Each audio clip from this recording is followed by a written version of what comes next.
listening to AM 1220 KDOW, the Bay Area's business leader. And welcome to Punch, Media and Marketing Made Easy, helping you explore new marketing and social media trends that will give you that extra punch in your marketing strategy. Now, here's your host for Punch, Media and Marketing Made Easy, Erica Taylor Montgomery.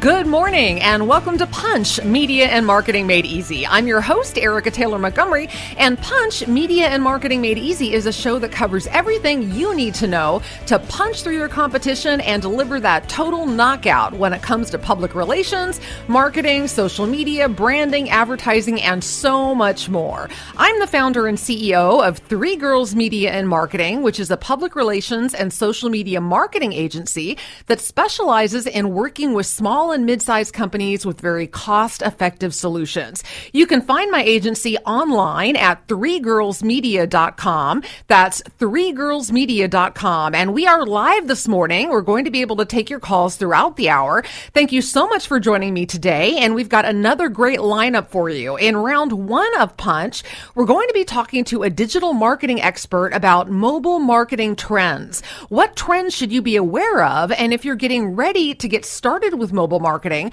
where should you begin? And then in round two of Punch today, we're going to be talking with a social media strategist about to tweet or not to tweet, how to use Twitter for your business. Why should you consider Twitter as part of your social media strategy? And when are the best times of day and days of the week to tweet for maximum effectiveness? Now, I know you're likely to have questions about today's topic, so I encourage you to call in live today. The just toll-free number, 800-516-1220. That's 800-516-1220 to get your questions answered first today about mobile marketing.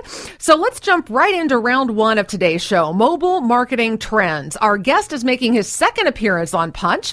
Adam Helway is an interactive designer, digital marketer, a social media consultant, and he's also the founder of Secret Sushi, which is a digital marketing and social media management firm. Adam, welcome back to Punch, Media and Marketing Made Easy. Thanks for having me back, Erica. Absolutely. Great to have you. So I'm excited to talk about mobile marketing because I think it's a term that a lot of business people hear today, but I'm not sure that everyone has a complete grasp on exactly what mobile marketing fully encompasses. So why don't we start with the basic definition of what is mobile marketing? Sure, and it would make sense that people kind of had a cloudy idea of it because, we're still kind of getting a grasp on social media, and that came just a little bit before the new wave of mobile marketing.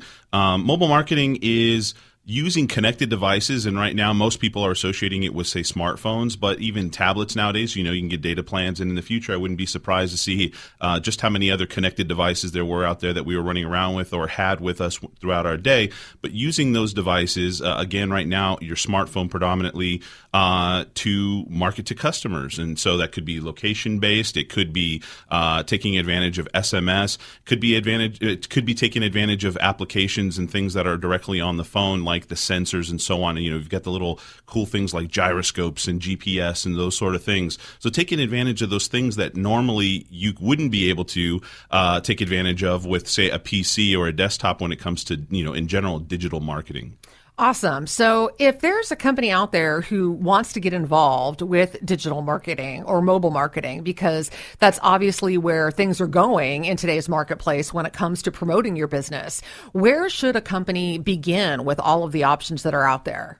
Well, there, like you said, there are a lot of options, and some of the options that people are more aware of than others are options that are still not necessarily mainstream. For instance, like QR codes are something that people talk about quite often, but it's still not something that is ubiquitous. It's something, and the reason being is because not all phones, for instance, have that ability to read a QR code immediately on the phone. And so there's a lot of folks that use their devices straight out of the can. Whatever is on that device is what they use. And if they've got to go and jump that barrier, which for a QR code, the initial barrier barrier is I got to download an app and I got to have it on the phone.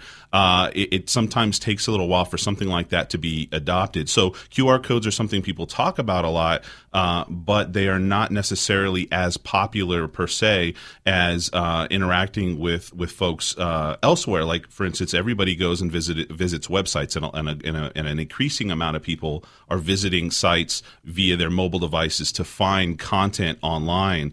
And so in getting started, you might think about looking at your analytics. Hopefully your listeners have something like Google Analytics set up or something like that. And Google Analytics does a great job of telling you that how much of your traffic is coming from mobile devices. And so you want to pay attention first and foremost to see how many people, what percentage of your visitors are coming from mobile devices. And then secondly, is that increasing by a drastic amount from the last year to this year? And then take a look and see if you can slice up just what content those mobile people are actually trying to access. And from there, you could think about, well, maybe I need to think about creating a mobile website. Maybe I need to make some of this content a little bit more accessible to mobile people, or maybe I can repackage it in a different way even beyond my website because mobile visitors are actually hungry for this content. Yeah, I am surprised by how many people do not have Google Analytics set up on their website. And I always recommend that to every single one of our clients at Three Girls Media and Marketing. Google Analytics is absolutely free to use, and it is so powerful. It provides you with amazing data about your website. Yep. And if you do not have Google Analytics set up, it's very easy to do. Simply go to google.com/analytics, and it's very easy to set up from that point on. You don't need any technical expertise or anything like that in order to do it. And the data it provides is mind-boggling. And I'm surprised using Google Analytics for the Three Girls Media and Marketing website to know that over 25% of the traffic that we get is from mobile devices.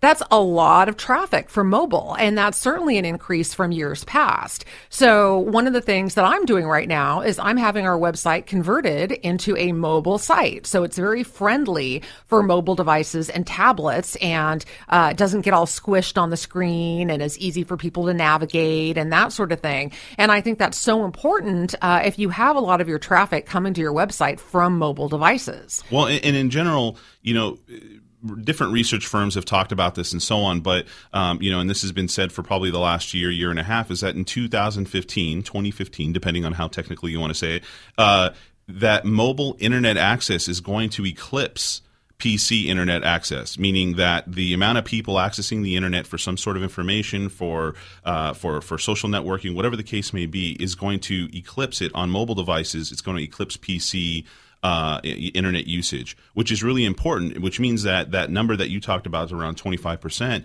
should continue to increase, and what happens with everybody else should continue to increase on their sites as well. And the reason being for that is people want to access the internet. They want to access their social networks. They want to look up information, those sorts of things.